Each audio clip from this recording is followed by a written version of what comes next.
Behind every great story, there's another story left untold. We all know the tale of Siddhartha Gautama, the prince who left his palace, abandoned his family, and became the Buddha, the Enlightened One. But what about the woman he left behind? Her name was Princess Yasodhara. History remembers her only as the Buddha's wife, but her journey is one of heartbreak, courage, and transformation. While the world praises Siddhartha's renunciation, Yasodhara lived her own silent renunciation, raising their child alone, turning sorrow into spiritual strength, and ultimately achieving enlightenment herself. This is the hidden truth about women in Buddhism, a truth embodied by Yasodhara. Her story is not one of abandonment, but of resilience. Not just of loss, but of awakening. And today, we'll uncover the untold journey of the woman who stood in the Buddha's shadow, yet found her own light. Behind Buddha's enlightenment, the untold story of Princess Yasodhara.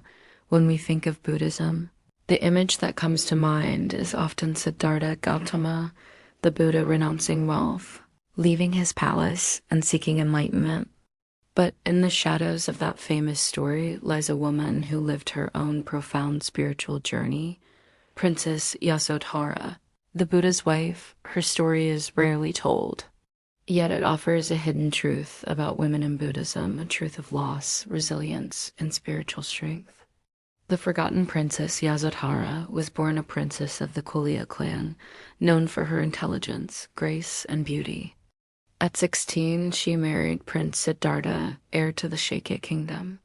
Their marriage was one of love and devotion, and together they had a son, Rahula. But one night, everything changed. At the age of 29, Siddhartha walked out of the palace, leaving behind his wealth, his family, his newborn son, and Yasodhara. He left in search of enlightenment, determined to end suffering in the world. To history, this became the Great Renunciation. To Yasodhara, it was abandonment.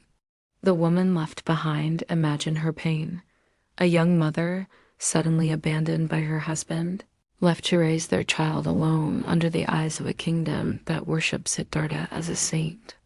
The chronicles say that when she learned he had renounced the world, she too renounced the luxury of the palace. She gave up her jewels, her silks, and chose a life of simplicity, mirroring her husband's path in her own way. Yasodhara transformed her heartbreak into spiritual discipline. She practiced meditation, compassion, and detachment long before she ever saw Siddhartha again. A silent seeker of truth. Years later, when Siddhartha returned not as a prince, but as the Enlightened One, she didn't meet him with anger or resentment. Instead, she honored his awakening and eventually became one of his earliest disciples. But here's what most people don't know. Yasodhara was one of the first women to join the Buddhist monastic order. She became a nun under Mahapajapati Gautami, Buddha's foster mother and the first woman ordained.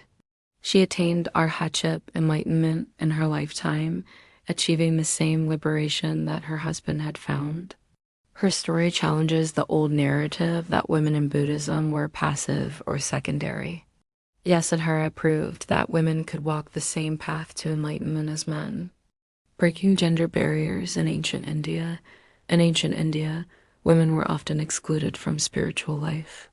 Becoming a renunciant, a seeker, or a teacher was almost exclusively reserved for men. By stepping into the Sangha, the Buddhist monastic community, Yasodhara and the first Buddhist nuns shattered these barriers. It wasn't easy.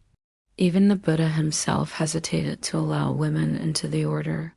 But women like Yasodhara persevered, proving their strength and devotion. Their resilience paved the way for generations of Buddhist women across Asia.